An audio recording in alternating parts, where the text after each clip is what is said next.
le vienen uno de los empleados que tenía allí trabajando le vienen a decir que aparece un sepulcro en el cual hay una placa diciendo que allí están los restos de Santiago del apóstol que habían venido en una barca desde Jerusalén. Bien, entonces, ¿qué hace el obispo Teodomiro? Pues venir a dar cuenta al jefe. El jefe del Estado es el rey, en este caso, Alfonso II, aquello ya era de la monarquía asturiana. No olvidemos nunca una de las cosas que la gente muchas veces no sabe, y otros que lo saben vienen llenos de curiosidad por encontrarse aquí con lo que se llama el primer panteón de la Casa Real, de la monarquía. El primer panteón de la monarquía es el que se hace aquí en Asturias, lo hace Alfonso II el Casto, y está aquí. Y aquí están pues unos cuantos reyes, príncipes, princesas, esposas de reyes, herederos, bueno, los que hayan fallecido, pues están aquí. El primer panteón, algunos lo llaman así el primer Escorial, porque claro, es más conocido el panteón real del Escorial que el de León, pero Oviedo fue capital del reino y fue un reinado de 100 años, suficiente para tener aquí a 10 o 12 reyes pues, enterrados y familiares suyos. Y después está el Panteón de León, que también está en la colegiata de San Isidoro de León. Allí está otro segundo panteón real. ¿Qué pasó? Que Oviedo pierde la capitalidad a la medida que se reconquista, se va reconquistando la nación, España, y la capitalidad pasa a León y así se va avanzando hacia el sur.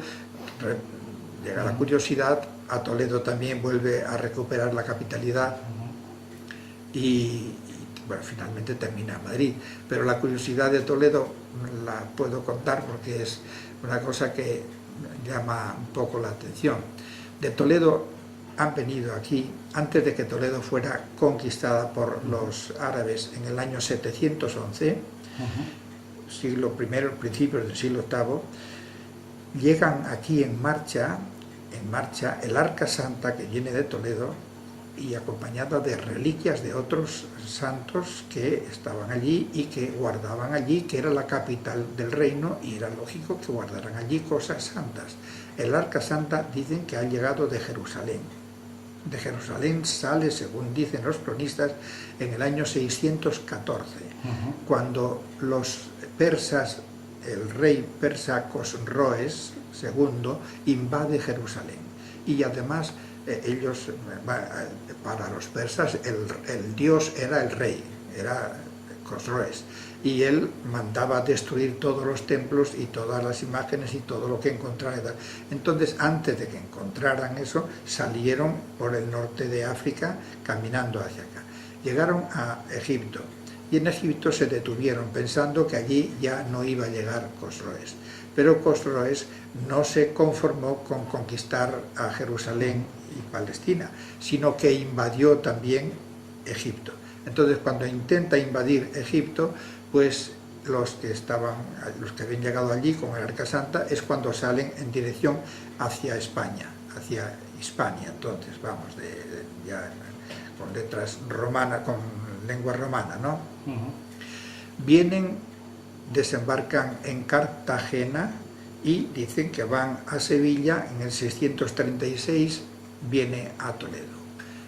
¿Por qué a Toledo? Pues porque siendo importante lo que viene son reliquias de nada menos que de Cristo, algunas, como el Santo Sudario, o del apóstol San Pedro, o del apóstol San Andrés, bueno, vienen reliquias de santos y de discípulos del Señor.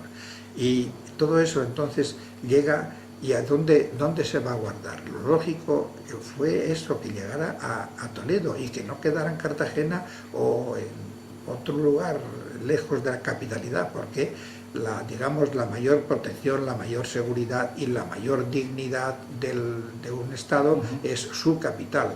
Pues las reliquias más importantes que había entonces en España eran las que habían llegado de Jerusalén, vinculadas a Jesús de Nazaret, vinculadas a sus discípulos, vinculadas pues lógicamente esas se trasladaron a la capitalidad del reino, y de Toledo vinieron aquí cuando Toledo se siente ya amenazada por la invasión de los árabes. Vienen al norte, no vienen directamente aquí a Oviedo, se guardan en la montaña, que hasta entonces, una montaña que está aquí a 12 kilómetros, 14 kilómetros de Oviedo, que entonces, hasta entonces, aparece siempre con el nombre de Monte Aramo y Sierra del Aramo. El monte es la parte alta de la montaña y la sierra es el monte, cuando desciende, pues es la Sierra del Aramo. Pero desde que entonces lo guardaron allí arriba en la montaña, que bueno, aquí vinieron a protegerse muchas autoridades, obispos incluso, y todo eso, cuando eran perseguidos, y vinieron a Asturias a estar aquí durante tiempo, y se escondían también en la montaña, y por eso en las montañas aparecieron monasterios y aparecieron lugares de acogida para gente así. Ahí levantaron unas ermitas, encerraron en las ermitas las reliquias que llegaron, y eso pues estuvo así hasta que Oviedo recupera la capitalidad, ya domina todo eso, ya se va hasta León también.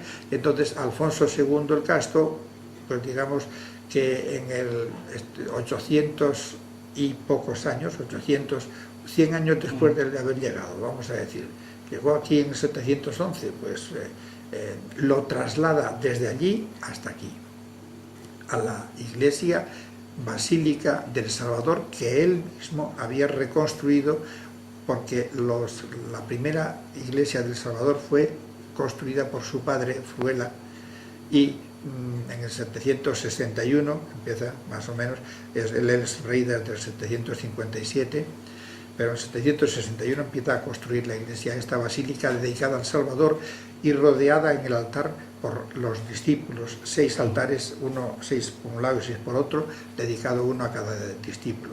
Salvador no se encuentra nunca solo, está siempre rodeado de sus discípulos. Esa basílica fue destruida, derrumbada en buena parte en el 794 por la invasión árabe. Alfonso II reconstruye sobre eso, pues, y con el mismo estilo, porque estamos en el 798, 802, 808, bien, esto no se levanta en 10 años, ¿verdad? Pero bueno, y naturalmente, pues él, después que tiene aquí este sitio, y que tiene la basílica, y que tiene el Palacio Real pegado a la catedral, tan pegado a la catedral que él mismo, que nació en ese Palacio Real, se supone que dice así, nació en ese Palacio Real, pero habla de la catedral, y cuando habla de la catedral, de la basílica, él dice: yo nací aquí, yo, Alfonso, nací aquí. Y como si estuviera hablando de la catedral, podríamos interpretar que está hablando del nacimiento espiritual, del bautismo o algo así, pero bueno, es la Cámara Santa, dicen que estuvo vinculada al Palacio Real, que inicialmente se llamó Capilla de San Miguel, cuando estaba vinculada al Palacio Real, y ahora está vinculada a la catedral, como estuvo entonces vinculada también a la basílica. La Cámara Santa adquiere ese nombre como venía del Monte del Aramo, que se llamaba, pero que desde que encierra y guarda las reliquias empieza a llamarse Mons Sacro, Monte Sagrado. Entonces el latín figuraba todavía, y así aparece en las crónicas, Mons Sacro, Monte Sagrado. ¿Sagrado por qué? Pues ahora ya sagrado porque las reliquias que allí contienen es el tesoro más importante que puede tener, pues, una reliquia de un hombre, de un Cristo, pues la sangre de Cristo, pero el cuerpo de Cristo no lo tiene nadie, ha resucitado, y a ver ya quién lo encuentra, ni los discípulos lo encontraron, de modo que la sangre de Cristo es lo que ha quedado ahí, y ahí está el Santo Sudario, por ejemplo, ¿verdad? Aparte de unos trozos de la cruz, que también tenemos trozos de la misma cruz en la que Jesús estuvo crucificado, que también tenemos, o sea, Mucha historia en la catedral, ¿no? reliquias que hacen que esta cámara se llame Cámara Santa, que pierda el nombre de Cámara de San Miguel, o Cámara también de los Ángeles, que se llamó así también, y termine llamándose ya Cámara pronto, pues Cámara Santa.